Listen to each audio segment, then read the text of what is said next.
This edition of PewterPirates.com brought to you by House of Brews Tavern and Grill. More than beer, House of Brews gives you great food and always great fun. And speaking of food and fun, we'd like to thank our co-title sponsor, Sea Dog Brewing Company. Its Clearwater location and its Treasure Island Brewery by the beach boast the exclusive combo of giving its patrons a New England brewery complemented by a golf-inspired menu.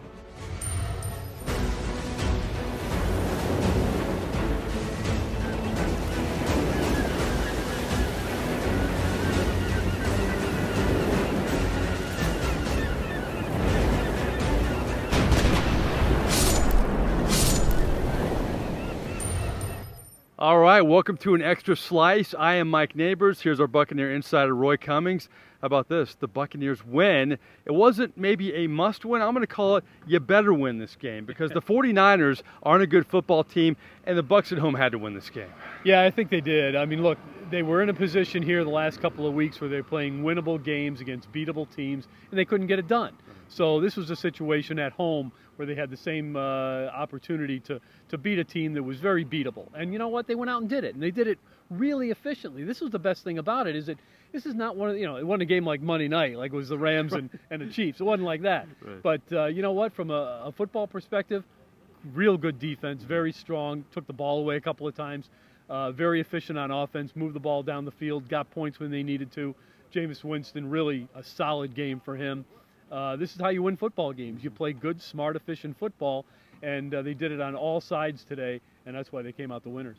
I thought it was a better win this game, but it was also a check the boxes win for the Tampa Bay Buccaneers. I mean, how about double-digit sacks for the first time since 2005? How about for the first time in 8 games, an actual takeaway? We'll get to that in just a second. Double-digit takeaways. And double-digit, yeah, exactly. And then you have Jameis Winston. You mentioned it, though. He needed a clean game, no interceptions, passes for over 300 yards, 2 touchdown passes, spread the wealth. This is what he needed. Yeah. I said double-digit takeaways, double takeaways. Yes, You get a little excited when they take the ball away a couple times. You're right. This is Jameis Winston. Yes, he needed to have a game like this. All of a sudden, it's kind of like, see, this is what Jameis Winston is capable of. Yeah. And this is why the Buccaneers, all those people that are ready to give up on this guy, this is why you can't give up on Jameis Winston, because all you need sometimes is for Jameis Winston to just play smart, efficient football, and you see what he's capable of. This was a franchise quarterback type game by a franchise quarterback today. He went out and played very smart. Look, he was under siege all day. I don't think the offensive line played that well today. I think Jameis Winston was under pressure a lot, but what I really liked about his game was that he made really good decisions under pressure. He didn't throw the ball away. Every quarterback's going to have a couple of throws he wishes he had back that he's going to throw in a little bit of pressure, and he's going to possibly get it picked off. He had a couple of those, but at the end of the day, he made very good decisions throughout, made very good throws throughout. He was really good on the run today. With the ball and throwing it and even running it. So just a good, solid effort, and this is what he needed. This is the kind of game that builds confidence for Jameis Winston. What he can't do with this game, Mike, is he can't take this game and think, okay, I've got it figured out, and go back to playing the way he was, where he's taking chances all over the field, silly, ridiculous chances. It's okay to take chances now and then, but when you play efficiently and smart the way he did today, you're going to be successful, and he was. I noticed this about Jameis Winston, really, since he's been off the suspension, a more, not calmer, but not as animated, more controlled emotionally. And you saw this after this game. He had every reason to be really excited. His best game of the season, a clean game. But he kept saying, it's one game, it's one game, it's one game. And that's the mindset he needs, really. It is, and I think what he realizes now is that in order to be the quarterback he needs to be, he's got to put games like this together back to back to back to back. He's got to do it week in and week out. And really, the numbers don't matter. I think for the first 4 years of his career, Jameis Winston has been concerned about completion percentage, how many yards he's throwing for, and obviously how many touchdowns he's throwing for and how many interceptions he's getting. But I think he realizes the most important number is the number of wins you have versus the number of losses. He's done a pretty good job as a quarterback for his 4 years, really has, if you look at the numbers. He's done things that no other quarterback under the age of 24 has done. Go back and look at some of the stats of what quarterbacks under the age of 24 or at the age of 24 have done. Guys like Fran Tarkenton, even Joe Namath, people like that, Hall of Famers. And it doesn't compare to what Jameis Winston's already done. What he hasn't done is win consistently. I think he realizes that now, that it's all about winning consistently. And I think you're going to start to see Jameis Winston play a little bit smarter towards that end now.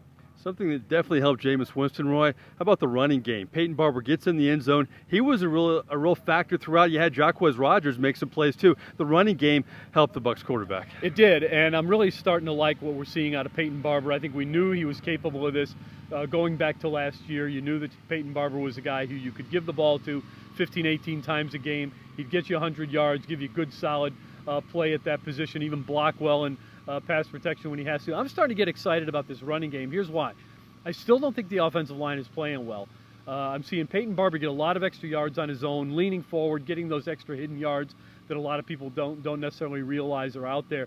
And also, if Ronald Jones can get healthy at the end of the year and get into a couple of games, I'm not so sure that this running game, as the Bucs have it right now, is the throwaway piece that everybody thought it was a couple of weeks ago. I think there's talent there, and I think there's more talent to come with Ronald Jones. You add another piece or two, maybe, not necessarily in the draft, but maybe free agency in some way. And I'm not talking about a big name. I'm talking about just adding support-level players, really. If you can get Ronald Jones and Peyton Barber to continue to run the way Peyton Barber has and get Ronald Jones going, you could have a pretty good running game going forward with this team. So I think there's something to be excited about there. It would be good to see the running game step up. The weapons are definitely there. Cam Brake caught a touchdown right here in this end zone, Raymond James Stadium. Chris Godwin, a few grabs. Adam Humphries, another big day. And, of course, you had Mike Evans, another 1,000-yard receiving season for the Bucs. Well, that's the offensive side of things. Coming up, we're going to talk about defense, and there were a lot of individual highlights for them. We'll be right back. There are a lot of neighborhood bars, but there is only one. House of Brews! It's now better than ever, freshly remodeled with a new U-shaped bar, where it's clear everybody's having fun at the House of Brews! Armed with a full liquor and wine selection, House of Brews houses a large selection of brews. But come on, this place is more than brews. The food takes it to a whole different level. A fresh daily scratch menu serves up a wide variety of favorites, leaving customers always satisfied at the House of Brews. Not your average neighborhood bar. Oh, it's so much more.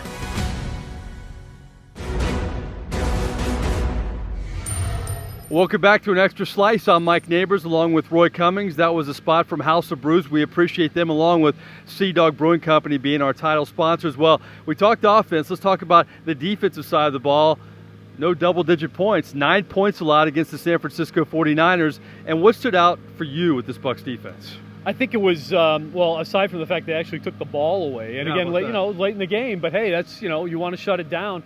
That was one of the best things to me, is the fact they shut it down. But, I'm starting to see some individual performances from guys that make you think that, hey, the future may not be so bad here. I'm liking what I've seen out of Jordan Whitehead, the safety, number 31, as fans don't know who I'm talking about. Carl Nassib, 94, the left end. And obviously you get Jason Pierre-Paul with another sack, Gerald McCoy with a sack.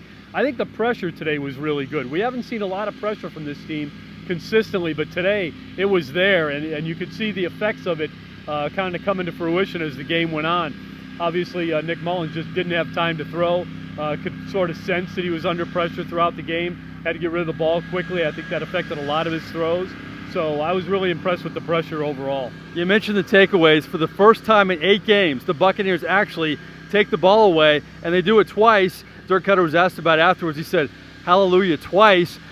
I don't know. It's an amazing stat for this football team, but it has to serve this defense well now that it's moving forward. I remember when the interception took place, the crowd kind of did a mock cheer a little bit. Like they felt relieved too. Yeah, well, they should. I mean, look, it's been so long, and it's been such a lopsided year in terms of turnovers and takeaways that you knew it was going to come sooner or later. It was really just kind of a matter of the law of averages. And really, when you see both of the picks today, one was on a pressured throw and the other one was on a tipped pass. So, these things happen, and that's the way. Sometimes it just has to fall your way. What's funny about the NFL is they kind of come in bunches. Yeah. I mean, I could see the Bucs now getting, 8, 9 of these things over the course of the next 3, 4 games. If that's the case, it's going to help them out a lot. But I think what we saw today, Mike, was we saw exactly what happens.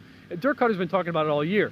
When you win the turnover battle, it's so much easier to win. You look at the score, 27-9, and the turnovers were 2-0 in favor of the Buccaneers. So it all goes together. It really is a take-away, give-away kind of game. If you can take it away more than you give it away, you usually end up with scores like that one back there.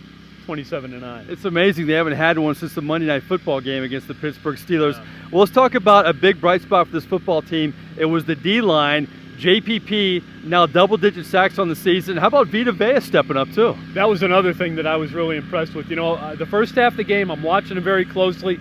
And again, he's sticking to guys. He's not shedding blocks. He's not making plays. But then all of a sudden, something clicked, and he really figured it out. He started to shed blocks a little bit more. He was really engaged with the runners. He got a sack in there. I mean, he played very, very well. This was obviously his best game. He's starting to look like he's starting to figure things out. So if you can see more of that going forward, it's going to make you feel a lot better about this first-round pick for the Buccaneers because, let's face it, he's certainly got the talent. And we're talking about all these highlights with a lot of injuries on this Buccaneer defense, of course, entering this game and moving forward. Well, we're going to have one more break, and after that, we're going to do a little perspective here on Extra Slice. We'll be right back. Now, you want a drinking and dining experience like no other in Tampa Bay? Well, Sea Dog Brewing Company is the place for you. Its Treasure Island location gives its patrons a beautiful waterfront view with 6 brand new boat slips and more to come. This Sea Dog location has a great selection with local brews, all made in clear water, and oh, the specials. You have daily happy hour Monday through Friday from 2 to 6. Mug Club Monday features $6 mules. Taco Tuesdays are always popular, but don't pass up the $9.99 Fish Fry Thursdays. And on the weekends, enjoy a Sea Dog Brewery Sunday brunch by the beach. So check out Sea Dog Brewery at Treasure Island, 9610 Gulf Boulevard, Treasure Island, Florida, 727-954-7805.